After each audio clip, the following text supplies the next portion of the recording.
प्रधानमंत्री नरेंद्र मोदी जी ने कि वो सच सुनते ही नहीं है, उनको कहने के लिए हिम्मत नहीं है किसी की। तो जैसा कि आप सबको पता है कि शंकराचार्य जी राम मंदिर के उद्घाटन में नहीं जा रहे। इसको लेकर के बहुत सारी बातें बन रही थी कि शंकराचार्य जी को निमंत्रण गया था, उन्होंने अस्वीकार कर दिया। बट मैं आज आपको एक्चुअल में सुनाने वाला हूं कि शंकराचार्य जी को निमंत्रण नहीं गया था। इस पूरे इंटरव्यू के अंदर उन्होंने बहुत सारे ऐसे खुलासे करे जिनको सुन करके आप लोग चौंक जाओगे। सबसे पहले इस क्लिप को देखो, उससे पहले चैनल को सब्सक्राइब करके बेल नोटिफिकेशन प्रेस कर लो, क्योंकि ऐसी इंपॉर्टेंट अपडेट ना छूटे। ये तो जो लोग जिम्मेदार हैं उनसे ही पूछा जाना चाहिए। लेकिन इतना बड़ा धर्म का कार्य जिसे बताया जा रहा है और उसमें अगर शंकराचार्यों को इस तरीके से नज़रअंदाज किया जाएगा तो ये किस बात का संकेत है? आखिर ये कैसे हिंदुत्व की हम बात कर रहे हैं? असल में हिंदुत्व दो तरह का इस समय समझा जा रहा है। एक वो है हिंदू जो धर्म को अपने जीवन में जी रहा है, और दूसरा हिंदू वो है जो राजनीतिक रूप से हिंदू की बात कह करके और हिंदू सत्ता स्थापित करना चाहता है। तो आप सरल शब्दों में कहें तो एक राजनीतिक हिंदू हो गया और एक धार्मिक हिंदू हो गया। तो क्या आप जो मोदी जी की सरकार है वो एक राजनीतिक हिंदू की सरकार है? ये मतलब बहुत से लोग ऐसे हैं जो धार्मिक हैं, वो समझते हैं कि अगर हमारा पक्ष लेने वाला शासक होगा तो हमको सुविधा होगी, इसीलिए उनका साथ दे रहे हैं। वो भी धार्मिक लोग हैं। और बहुत से लोग हैं उनको धर्म से लेना देना ही नहीं है, उनको केवल राजसत्ता स्थापित करना है, तो वो हिंदू माहौल हो उतने से संतुष्ट हैं। दो तरह के लोग। लेकिन क्या आपको निमंत्रण आया था राम मंदिर के उद्घाटन का? ऐसा तो कुछ नहीं है, हमारे पास तो कोई नहीं आया। लेकिन अगर आपको नहीं भेजा गया तो उसका कोई कारण खास? हम कैसे कह सकते हैं। लेकिन स्वामी जी एक चीज़ और भी है, अब ऐसा लग रहा है और ऐसी रिपोर्ट्स थी कि जैसे निर्वाणी अखाड़ा है, उनका भी ये कहना है कि अरे भाई शंकराचार्यों को क्यों क्यों दखलंदाजी हो रही है। ऐसा लग रहा है कि जो पॉलिटिकल माहौल है वो पूरे देश को तो बांट ही रहा है, लेकिन साथ में अब हिंदुत्व में भी विभाजन हो गया है। अगर अखाड़ों में विभाजन दिख रहा है, अगर उस तरीके का बंटवारा नजर आ रहा है, तो ये कैसे हिंदुत्व को बांट के कैसे देश आगे चलेगा? नहीं, ये तो राजनीति का नियम है, बांटो राज करो। तो कहीं पर भी जब कोई शक्ति पुंज इकट्ठा होता है तो उसमें सबसे पहली कोशिश यही होती है कि बांट दिया जाए। कुछ लोगों को पक्ष में ले लें, कुछ को विपक्ष में खड़ा कर दें और कहें कि भाई ये बात है। लेकिन जितने भी अखाड़े हैं, जो मेरी समझ है, आप मुझे शायद ज़्यादा रोशनी डाल पाएंगे कि जितने भी अखाड़े हैं वो सब शंकराचार्यों को बहुत पूजनीय मानते हैं और उन्हीं के अधीन है एक तरीके से। तो आज अगर अखाड़ों में इस तरीके से विरोध के सुर नज़र आ रहे हैं तो उसका कारण आपको क्या लगता है?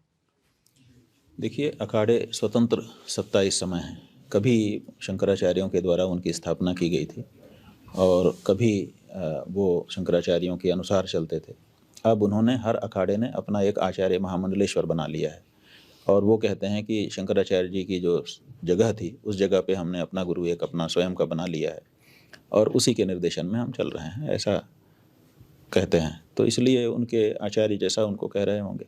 अभी सीधे शंकराचार्यों का कोई दखल किसी अखाड़े में नहीं। लेकिन जिस तरीके से निर्वाणी अखाड़ा की खबरें आ रही हैं कि वो ये कह रहे हैं कि भाई शंकराचार्यों की क्या ज़रूरत है, तो क्या ये एक तरीके से शंकराचार्यों को चुनौती देने वाली बात नहीं हो गई? नहीं, कोई चुनौती नहीं है। सवाल ये है कि शंकराचार्य दखल ना दें, आप ही दे दो, हमें कोई दिक्कत नहीं है। कोई तो धर्म की बात कहे, धर्म के अनुसार नहीं हो रही है कोई चीज़, तो कोई हमारा अखाड़ा ही अगर खड़े होकर के कहे कि भाई धर्म के अनुसार कार्य करो, तो हमें क्यों ये बात होगी कि हम ही कहें? अखाड़ा भी हमारा है, लेकिन सबको धर्म की बात तो कहनी पड़ेगी ना, ये बात है। लेकिन इस समय जिस तरीके से राम मंदिर का उद्घाटन हो रहा है स्वामी जी, क्या चीज़ है जो आपके नज़रिए से बहुत ही ज़्यादा गलत हो रही है और जिसका की बात करना, जिसके बारे में बहुत ज़रूरी है इस समय? नहीं, देखिए, हम लोग शास्त्रजीवी हैं, सनातनी कहे जाते हैं। मतलब हम आँख से नहीं देखते, हम शास्त्र की दृष्टि से देखते हैं। असल में आँखों से दिखने वाली जो चीज़ें हैं उनके परे देखने की धर्म में एक परंपरा है। जैसे कि देवता, अब देवता आँख से नहीं दिखते, वो तो शास्त्र हमको दिखाता है। स्वर्ग, नरक, ये आँख से नहीं दिखते, ये तो शास्त्र हमको दिखाता है। ब्रह्म, ईश्वर, परमात्मा, ये तो शास्त्र हमको दिखाता है। तो इसीलिए हम लोग शास्त्र की आंखों से देखने वाले लोग हैं। अब शास्त्र कहता है कि अपूर्ण मंदिर में प्रतिष्ठा अगर होगी तो वो उचित नहीं होगी, अनिष्ट होगा बाद में, जो लोग उससे जुड़े हुए लोग हैं। दूसरे, अगर वहाँ पर विधि विधान का शास्त्रीय पालन नहीं किया गया तो मूर्ति तो रखी जाएगी, कहा जाएगा कि प्रतिष्ठा हो गई, लेकिन उसमें आसुरी आत्माएं आकर के विराजमान हो जाएंगी, और वहाँ पर जो लोग जाएंगे अपनी पूजा भेंट चढ़ाएंगे, उसका जो बल है वो बल वो आसुरी आत्माएं प्राप्त करके आसुरी बल ही बढ़ता चला जाएगा। तो दैवी बल को बढ़ाने के लिए हम मंदिर बना रहे हैं, और आसुरी बल बढ़ जाए तो आगे चल करके हमको कमजोर करेगा। लेकिन और ताजुब ये लगता है कि क्या मोदी जी को ये बातें कोई बता नहीं रहा है? चंपत राय जैसे जो लोग हैं, क्या उनको ये बातें बताई नहीं जा रही हैं कि क्या चीज़ से किस विधि विधान से करना चाहिए? बात यह है कि उनके सामने बोलने की नहीं हिम्मत है किसी की। उन्होंने अपना व्यक्तित्व इतना ऊंचा कर लिया है प्रधानमंत्री नरेंद्र मोदी जी ने, कि वही होता है ना कि बहुत ऊंचा भी चले जाओगे तो कोई पास नहीं रह जाएगा। अब उन कम से कम इतना तो रखना चाहिए कि कोई हमसे कह सके। सच बोलने के लिए अब उनके पास जो परिस्थिति है, जैसा कि दिखाई देता है, जैसे हमने सुब्रमण्यम स्वामी जी का कल इंटरव्यू देखा, वो कह रहे हैं कि वो सच सुनते ही नहीं हैं, उनको कहने के लिए हिम्मत नहीं है किसी की। वो उन्हीं की पार्टी के हैं, सांसद हैं। तो जब वो कह रहे हैं कि उनको सच कहने के लिए किसी की हिम्मत नहीं है, मैं तो बोल देता हूँ लेकिन और की हिम्मत नहीं है, तो इसका मतलब है कि जो वस्तु स्थिति है वो उनको बताने के लिए उनके पास लोग नहीं है, बस इतनी बात है। नहीं, लेकिन जब राम मंदिर की जब उद्घाटन हो रहा है, धर्म से रिलेटेड चीज़ है, ईश्वर से रिलेटेड चीज़ है, तो क्या अब भगवान से भी एक तरीके से मोदी जी उनका भी सामना नहीं कर पा रहे हैं? उनको भी एक तरीके से नकार रहे हैं क्या? नहीं, हम ये नहीं कह सकते हैं। देखिए, जो दिखाई दे रहा है वो तो यही दिखाई दे रहा है कि मोदी जी राम भक्त हैं, मोदी जी मंदिर बनवा रहे हैं, मोदी जी प्रतिष्ठा का बहुत बड़ा आयोजन करवा रहे हैं। ये सब तो अच्छा ही दिख रहा है, लेकिन जो शास्त्रों की अनदेखी इसमें हो रही है उसके प्रति ध्यान नहीं दे रहे हैं, ये भी दिखाई दे रहा है। तो हम लोगों का काम ये है कि हम इस ओर उनका ध्यान आकृष्ट करें। हमारा काम है, सचिव वैद गुरु तीन जो, प्रिय बोलहि भय आस, राज धर्म तन तीन कर होई बेगही नाश। तो हमारा काम है कि हम जो सच्ची बात है कम से कम मौका रहते रख दें, तो हमने रख दिया। लेकिन अगर आपसे मैं कहूँ मोदी जी को आगाह करने के लिए कि अगर वो इसी तरीके से और जो विधि विधान का वो अभी पालन कर रहे हैं, उसका क्या खामियाजा हो सकता है, उसका क्या नुकसान हो सकता है? देखिए, नुकसान दो है और दोनों हमारा नुकसान है। हमारे पुराणों में राजा नहुष की कथा है। नहुष जो है वो पुण्य करके इंद्र आसन पर विराजमान हो गया, और इंद्र आसन पर विराजमान होने के बाद उसके अंदर एक अनुचित इच्छा जाग गई। वो बोला कि इंद्राणी भी हमको चाहिए, इंद्र आसन तो हमको मिल गया, इंद्राणी भी हमको होनी चाहिए। तो उसका पतन हो गया और नीचे गिर गया। तो कोई व्यक्ति किसी पद पर चला जाता है तो उसको अनुचित से बचाना चाहिए ताकि वो सदा सदा स्थिर भाव से उस आसन पर विराजमान हो। तो हिम्मती व्यक्ति हैं ये, ऐसा माना जाता है। तो हम लोग चाहते हैं कि भाई ये लंबे समय तक पद पर बने रहें। अब उनके हाथ से अगर कोई गलत काम करवा लिया जाएगा, अधार्मिक, अशास्त्रीय, तो उसका परिणाम उनको भोगना पड़ेगा, तो वो पदच्युत हो जाएंगे, ऐसी संभावना बन जाएगी। तो हम चाहते हैं कि ये ना हो। तो हम तो उनका हित चिंतन, और उनके लिए नहीं, हम अपने लिए चाहते हैं कि एक हिंदुत्व की भावना तो जगाई ही हुई है। तो अगर हम हिंदू होने के नाते हम चाहेंगे कि हिंदुत्व की भावना बनी रहे, तो हम चाहते हैं कि वो स्थिर रहें। और ये सब उनसे अगर दोषपूर्ण कार्य करा लिए जाएंगे उनके हाथ से, तो इसके परिणाम स्वरूप उनका पतन होगा। तो वो हमारा नुकसान होगा, उनका तो जो होगा। दूसरे, जो लोग इसमें जुड़े हुए हैं भक्त, तो जब शास्त्र के अनुसार नहीं होगा तो उनके ऊपर अनिष्ट की आशंका होती है, तो सबके ऊपर विपत्तियां आएंगी। वो भी एक चिंता का विषय है। चंपत राय जी जो राम मंदिर ट्रस्ट के हैं, उनका ये कहना है कि देखिए इसमें और किसी संप्रदाय का तो कोई लेना देना नहीं है, रामानंद संप्रदाय का है। अब अचानक से किसी का उसका नाम भी नहीं सुना था और अचानक से वो रामानंद संप्रदाय की बात करने लगे हैं। ये बहुत ताज्जुब की बात लग रही है कि अचानक से चंपत राय किस चीज़ की पैरोकारी किस समय करने लगे हैं मंदिर में? असल में अपने यहाँ नियम है कि बोलने से पहले बहुत सोचना पड़ता है, तोल मोल के बोलने की ज़रूरत होती है। तो जब आप कोई विद्वान व्यक्ति होता है तो वो पहले सोच समझ के तब बोलता है। चंपत राय जी का मन है, वो मस्ती में है एकदम, जो चाहते हैं बोल देते हैं। उनका ये जो वक्तव्य है वो तकनीकी रूप से भी और विधिक रूप से भी और समाज के रूप से भी ये विभाजक है, बांटने वाला है। हिंदू समाज को एक करने के लिए आप सब काम कर रहे हैं और आप हिंदू समाज में ही संप्रदाय का भेद डाल करके और एक को रोक रहे हैं कि तुम्हारा क्या काम यहाँ पर है और दूसरे को कह रहे हैं कि वो उनका है। एक तो ये बात है। दूसरे, उनकी कही बात स्वयं व्यर्थ सिद्ध हो रही है, इसलिए कि रामानंद संप्रदाय का है ऐसा उन्होंने कह दिया। तो हमने जो रामानंद संप्रदाय के प्रमुख हैं जगत गुरु रामानंदाचार्य स्वामी राम नरेशाचार्य जी महाराज, जो शिवरामाचार्य जी थे उनके स्थान पर आचार्य बने हैं और शिवरामाचार्य जी ही के नेतृत्व में राम जन्मभूमि न्यास बना था 1983 में और फिर बाद में वो चलता रहा। बाद में जब ढांचा ढह गया तो उसको ट्रस्ट को भंग किया गया सुप्रीम कोर्ट के आदेश से। उसके प्रमुख वही थे। उनकी जगह पर अब राम नरेशाचार्य जी महाराज आए हैं तो स्वाभाविक है कि वही हैं। तो उनके यहाँ पता किया तो उनके लोगों ने बताया कि हमारे यहाँ तो निमंत्रण तक नहीं आया है और जब से मंदिर बन रहा है हमसे तो कुछ पूछा भी नहीं। रामानंद संप्रदाय के जो प्रमुख है आप उनकी बात कर रहे हैं कि उनको निमंत्रण भी नहीं गया है। जी। तो अब देखिए, आप एक तरफ कहते हैं रामानंद संप्रदाय का है और रामानंद संप्रदाय के आचार्य को आपने निमंत्रित तक नहीं किया है, आपने सबको बुलाया। रामानंद संप्रदाय के जो सबसे बड़े आचार्य हैं उनको आपने अभी तक निमंत्रण ही नहीं भेजा है। तो अब आपकी बात को हम क्या कहें? ये किस तरीके का हिंदुत्व बनाने की कोशिश हो रही है? आपने शुरू में भी कहा कि एक है जो कि आप धर्म को जीते हैं और एक है आप राजनीतिक हिंदुत्व लेकर आए हैं। ये जो राजनीतिक हिंदुत्व है स्वामी जी, ये देश को किधर लेकर जाएगा? और चिंता की बात इसलिए है कि अगर यही सरकार अभी 2024 में आती है तो क्या हम एक प्रचंड हिंदुत्व देखेंगे जो कि देश के लिए विनाशकारी हो सकता है? नहीं, हिंदुत्व तो विनाशकारी नहीं हो सकता, क्योंकि हिंदुत्व तो सबके प्रति आदर, सबके प्रति सम्मान, किसी का हक न हड़पने वाली भावना रखता है। इसलिए हिंदुत्व कितना ही बढ़ जाए वो आक्रामक नहीं हो सकता और किसी के हृदय में चोट नहीं पहुंचा सकता, शरीर पर तो दूर की बात है। लेकिन क्या है कि अगर हम राजनैतिक हिंदुत्व को पकड़ लेंगे तो राजनीतिक सत्ता पे हर समय कसमकस चलती रहती है। हम डिफीट खा जाएंगे, क्योंकि जब युद्ध होते हैं तो उसमें जीत हार होती है। तो कभी कोई जीतता है, कभी बड़े से बड़े भी हार जाते हैं और कभी कभी छोटा से छोटा भी जीत जाता है। आप दंगल हो रहा है, आप देखिए कभी कभी ऐसा खिलाड़ी भी जीत जाता है जिसको अपने लोग नहीं जानते हैं और फिर बड़ा खिलाड़ी भी हार जाता है। 1000 साल हम लोग अभी अभी गुलाम रहे हैं, बस ज़्यादा दिन नहीं हुआ है, थोड़े दिन पहले ही। 1000 साल की गुलामी के बाद भी हिंदुत्व तो इसलिए बचा है क्योंकि ये राजनीतिक हिंदुत्व तो नहीं था, ये वो हिंदुत्व था जिसको हम जी रहे थे।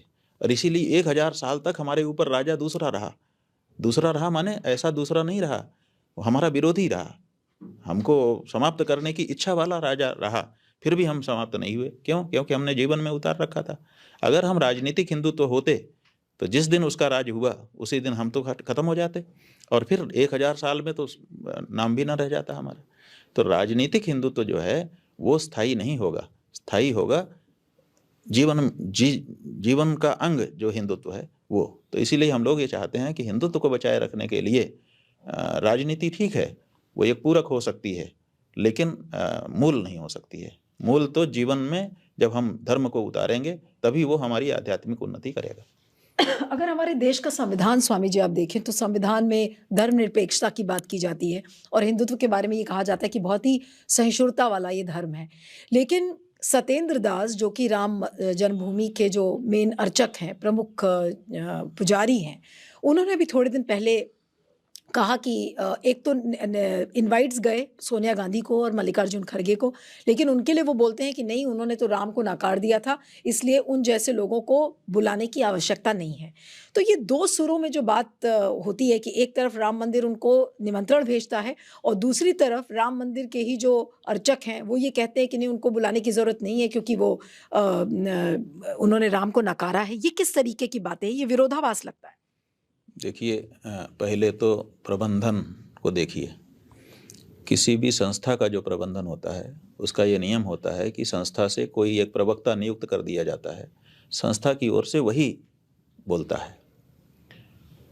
यहाँ एक संस्था है श्री राम जन्मभूमि तीर्थ क्षेत्र ट्रस्ट, अब वो जो तीर्थ क्षेत्र ट्रस्ट है उसका प्रवक्ता कौन है अभी तक नहीं पता अपने को। खाली चंपत राय के स्टेटमेंट्स आते हैं। महामंत्री बोल रहा है, हम्म, पुजारी बोल रहा है। तो अभी तक इतनी बड़ी संस्था है, हजारों करोड़ रुपए का बजट है उनके पास, इतना बड़ा लोगों की आंख उनके ऊपर लगी है, और वो एक अच्छा सा प्रवक्ता भी अभी तक नियुक्त नहीं कर पाए हैं जो कि उनकी तरफ से जिम्मेदारी से सब बातें कहता। और इसी प्रबंधन की कमी के कारण जिसको जो मन में आ रहा है वो बोल दे रहा है, और जनता भ्रमित है कि हम इनकी माने कि इनकी माने। दूसरी बात यह है कि जो पुजारी जी हैं सत्येंद्र दास जी महाराज, आप बता रही हैं, हमने तो सुना नहीं उनका क्या अभी व्याख्यान है। 3-4 दिन पहले ही उनका स्टेटमेंट आया। लेकिन एक तरफ तो आपका जो ट्रस्ट है उस ट्रस्ट के द्वारा आमंत्रण किसी को दिया जा रहा है, और दूसरे आप उसी ट्रस्ट का अंग हैं पुजारी होने के नाते, तो ट्रस्ट के विरुद्ध आप वक्तव्य कैसे दे सकते हैं? वो दे देते हैं, देना नहीं चाहिए, और देने के बाद ट्रस्ट को उनको रोकना चाहिए कि आपने एक ऐसे खंडन कर देना चाहिए कि भाई वो व्यक्तिगत कैपेसिटी में उन्होंने बोल दिया होगा, ऐसा करके बचाव करते हैं लोग। ये हो गया। दूसरे हमारा ये कहना है कि वो जो पुजारी जी हैं सत्येंद्र दास जी, देखिए किसी भी व्यक्ति को राजनीति से ऊपर उठना ही चाहिए, और जो सत्य तथ्य है मौका आने पर कहना ही चाहिए। जो मंदिर आज बन रहा है वो तो परिस्थिति है, बन रहा है, भगवत कृपा है। जो तंबू लगा था उस तंबू में उन्होंने कई वर्षों तक भगवान की पूजा की है। वो तंबू किसने लगा दिया था, और उसमें रामलला की मूर्ति किसने बैठा दी थी, जिसकी पूजा सत्येंद्र दास जी इतने वर्षों तक कर सके?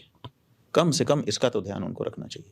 अगर नरसिंहा राव जो कि उस समय का प्रधानमंत्री था, अगर उसने मिलिट्री रोक करके 2 दिन तक लगातार वहाँ पर मलबे को समतल करने का, समतल करके वहाँ 21-22 जो भी सीढ़ियाँ बनाने का, तंबू लगाने का, और फिर गायब हो गई, क्योंकि उस समय तो मूर्तियाँ गायब कर दी गई थी, हो गई थी जो भी हुआ था।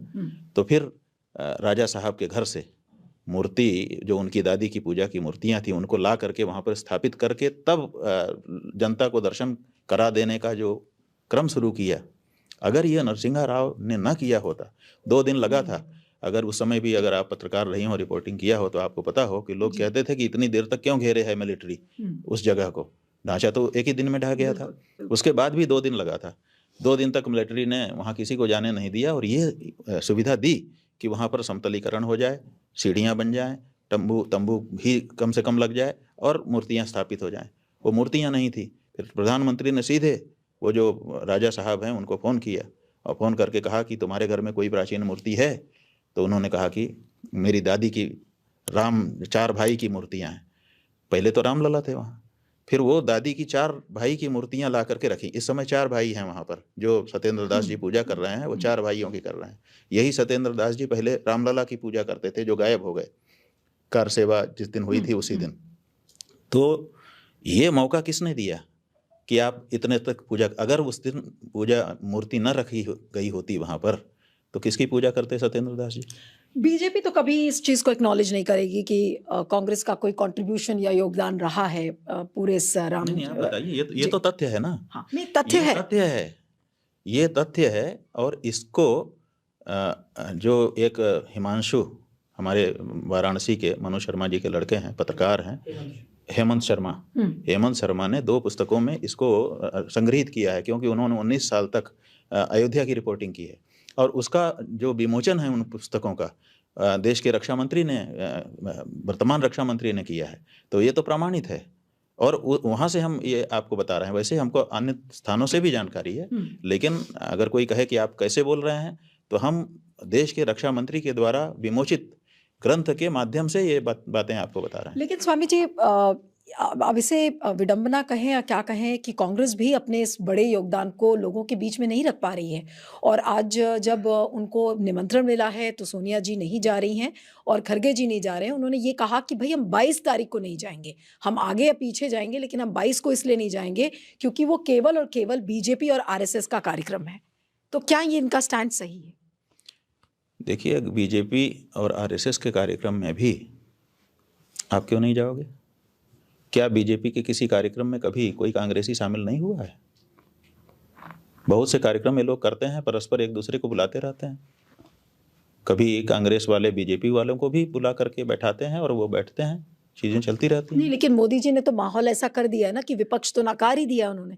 तो विपक्ष का कोई व्यक्ति सरकार के किसी इवेंट में हार्डली दिखता है। भाई हमको अगर नकार रहे हैं और हम उनको नकारे जाने को मान करके हम भी दूर हो जाएंगे, तब तो हमारा मामला ही खत्म हो गया।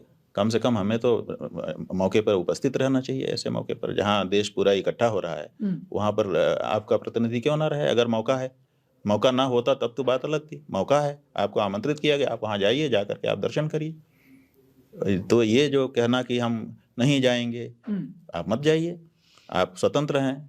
लेकिन राम जी के यहाँ से जैसे भी राजनीति से ही सही, अगर निमंत्रण आया तो उसको इनकार करने की ज़रूरत नहीं है, ऐसा हम समझते हैं। विपक्ष के नेताओं को यही लग रहा है कि मोदी जी जो 22 जनवरी को जो उन्होंने पूरा कार्यक्रम रखा है, वो केवल और केवल चुनावी लाभ के लिए कर रहे हैं, और इसीलिए ये सारी फीलिंग्स हैं इस चीज़ को लेकर। क्योंकि वो बार बार विपक्ष के लोग कह रहे हैं कि भाई हम जो राम के प्रति जो भावनाएं हैं लोगों के मन में, हम उनका आदर करते हैं, लेकिन क्योंकि ये चुनावी लाभ के लिए किया जा रहा है, इसलिए हम नहीं जा रहे। तो भैया, आपको न जाने से चुनावी लाभ मिल जाएगा? आप राजनीतिक पार्टी हो, कोई भी राजनीतिक, चाहे वो कांग्रेस हो चाहे भाजपा हो। देखिए, हम कोई भी किसी पक्ष विपक्ष से नहीं बोलते हैं, जो हमको उचित लगता है वो बोलते हैं। तो जो भी राजनीतिक पार्टी है, क्या वो उसका ये स्वभाव नहीं होना चाहिए कि हम हर चीज़ का फायदा उठा लें अपने लिए? तो जो भी परिस्थिति है, आज भाजपा देश में क्यों राज कर रही है? क्योंकि भाजपा ने समझा कि लोगों का सेंटिमेंट है कि अयोध्या में मंदिर बने, और वो लोगों की इस भावना के साथ खड़ी हो गई, आज राज कर रही है, धड़ल्ले से राज कर रही है। तो दूसरी पार्टियां क्यों इस जनभावना का लाभ नहीं उठा ले रही? उनकी कमी है ना, वो दूसरी पार्टी को कोसें, ये उचित नहीं है। आप क्यों जनभावना के साथ खड़े नहीं हो रहे हो? तो आप जनभावना के साथ खड़े होइए, जनता आपको भी स्वीकार करेगी। लेकिन आप जनभावना के साथ खड़े ही नहीं हो रहे हो, आपकी अपनी जिद है और उस जिद में आप खड़े हो रहे हो। इतना बड़ा इवेंट हो रहा है, आप वहाँ क्यों नहीं पहुँच रहे हो? पहुँच करके कम से कम आपका चेहरा दिखता, आपकी भी चर्चा होती। आप तो 100% टाइम उनको दे रहे हो। नहीं तो टेलीविजन में 2 मिनट ही सही आप भी तो रहते, तो कम से कम उनका 100 मिनट की में से 2 मिनट तो आपका होता। लेकिन आप इस अपॉर्चुनिटी को मिस कर रहे हो, आप जिद में हो। अगर आपको वहाँ न जाने से वोट बढ़ रहे हैं तो आप बढ़ा लीजिए। तो कोई भी राजनीतिक दल है, ये राजनीतिक दल का दुर्गुण नहीं है कि वो जनभावना के साथ खड़ा होकर के अपने वोट बढ़ा ले, वो तो गुण है उसका। तो इसलिए हर पार्टी को हर समय सोचना चाहिए कि किस काम से कितना फायदा मैं उठा लूं। अगर भाजपा उठा रही है तो हम इसको बुरा नहीं कहते हैं। स्वामी जी, नारायण और आपको बताएं हम, ये कहाँ से गड़बड़ी हुई? कांग्रेस का बहुत बड़ा योगदान हो गया, क्योंकि ये सच है कि अगर नरसिंहा राव ने ये काम न किया होता तो वहाँ पर मूर्तियाँ ना होती हैं, और एक बार मूर्तियाँ हट जाने के बाद वहाँ ना पूजा होती ना पाठ होता, वो बात खत्म हो जाती। ये नरसिंहा राव का, लेकिन नरसिंहा राव के इस योगदान को बाद वाली जो कांग्रेस थी, नरसिंहा राव को इन्होंने ठुकरा दिया।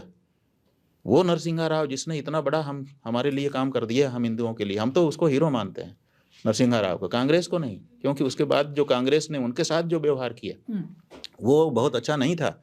यहाँ तक कि दिल्ली में उसको जगह नहीं मिली अंतिम संस्कार के लिए। सारे प्रधानमंत्रियों का कांग्रेस में जो अभी तक हुए हैं उनको दिल्ली में जगह मिली है, नरसिंहा राव को नहीं मिली। उसको वहाँ पे संस्कार किया गया, और संस्कार के समय आपके पास वीडियो रिकॉर्डिंग होगी कि आधा अधजली लाश को छोड़ करके सब सारे चले गए कांग्रेसी। कुत्ते खींच रहे थे, फोटो छपा था, वीडियो दिखा था। तो इन्होंने केवल इसलिए कि इसने राम जी को वहाँ पर बैठा दिया, इसलिए ये ठीक नहीं है हमारे लिए, ऐसा कह करके उसका जो तिरस्कार किया नरसिंहा राव का, उस तिरस्कार का परिणाम है कि राम भक्तों के मन से इनके बात उतर गई, और उसके बाद फिर ये एक बार हट गए। बाद में फिर धीरे करके फिर एक बार, चूंकि सबके मन में था कांग्रेस ही अच्छा दल है, तो फिर से लोग भूल करके ले आए, और 10 साल तक मनमोहन सिंह जी के समय में हुआ।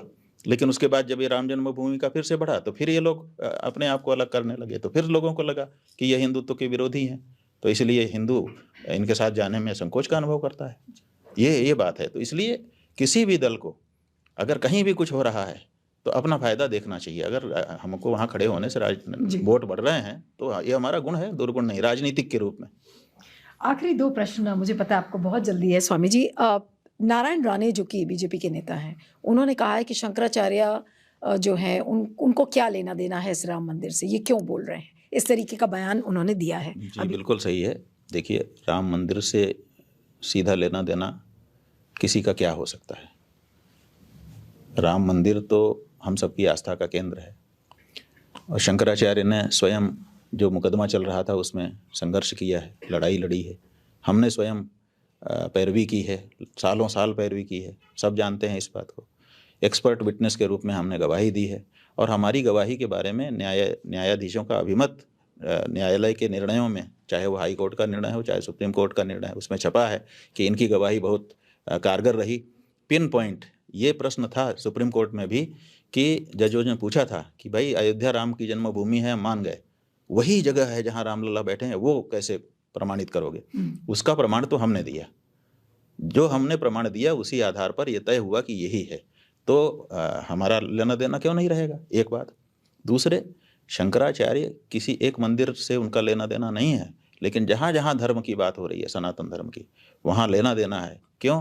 क्योंकि सदियों से, 2500 साल से शंकराचार्य धर्म निर्णय देते आए हैं और सब के लिए देते आए हैं। तो संप्रदाय का भेद नहीं है हमारे यहाँ, तो सब संप्रदाय के लोग आते हैं और सब संप्रदायों को हम आदर करते हैं और उनको धर्म निर्णय देते हैं जहाँ पर आवश्यकता पड़ती है। तो जहाँ पर भी धर्म की कोई ऐसी बात हो रही है जो कि नहीं होनी चाहिए, तो वहाँ बोलना हमारा काम है और हम अपना काम कर रहे हैं। लेकिन शंकराचार्यों में क्या एक मत है कि चारों शंकराचार्य में से कोई भी व्यक्ति 22 तारीख को नहीं जा रहा है? ये जो बात है ये अपने आप में बताती है कि शंकराचार्यों की आपसी कोई समझ है और सबका शास्त्र तो एक ही है ना। जैसे आपने कहा कि आपको निमंत्रण नहीं गया। शंकराचार्य 4 हैं, लेकिन उनका शास्त्र तो एक ही है ना। शास्त्र तो सबके अलग अलग नहीं। लेकिन आपकी बाकी शंकराचार्यों से भी बात हुई होगी, तो चारों नहीं जा रहे, आप लोग कोई भी नहीं जा रहे। अब कौन क्या कर रहा है, किसी के प्रवक्ता के रूप में हम कैसे बोलते हैं? ये तो उनका अधिकार है कि वो कहें कि हम क्या कर रहे हैं, तो इसलिए हम अपनी बात कह सकते हैं। अंत में बस यही पूछूंगी कि मोदी जी से क्या कहेंगे अब आप? मोदी जी से हमें कहना चाहते हैं कि आपने बड़ी अच्छी हिम्मत दिखाई है, हम लोग आपसे प्रसन्न हैं। हिंदुत्व की बात आपने कही है। कहीं कहीं आपके जो कार्यकर्ता हैं अतिवादी होकर के दूसरों को नीचा दिखाने लगते हैं, उस पर आपको ध्यान देने की ज़रूरत है, सबको लेके चलने की ज़रूरत है।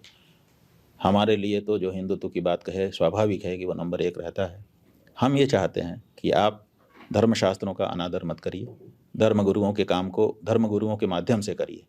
आप सीधे उसको अपने आप हाथ में लेके अपने स्वयं को धर्माचार्य बना करके प्रस्तुत मत करिए। आप राजनेता हैं, उस रूप में आपका स्वागत है। लेकिन राजनीतिक हिंदुत्व को जो बढ़ावा दे रहे हैं उस पर आप कुछ नहीं कहेंगे? हमने कह दिया ना कि राजनीतिक हिंदुत्व से असल हिंदू धर्म की रक्षा नहीं हो सकेगी। अगर कहीं राजनीतिक हिंदुत्व को हमने बढ़ावा दिया और राजा बन गया हमारा, और वो अगर हार गया तो सारा हिंदुत्व हार जाएगा। इसलिए हम अपने जीवन में हिंदुत्व को बनाए रखना चाहते हैं। तो शंकराचार्य जी की इन बातों के ऊपर आप लोगों का क्या कमेंट है? प्लीज कमेंट बॉक्स में लिख करके जरूर जाना। आप क्या सोचते हैं? प्लीज थोड़ा सा मेहनत लगेगी, लेकिन लिख करके जरूर जाना और चैनल को सब्सक्राइब कर लो, क्योंकि ऐसे इंपॉर्टेंट अपडेट आपसे ना छूटे। धन्यवाद।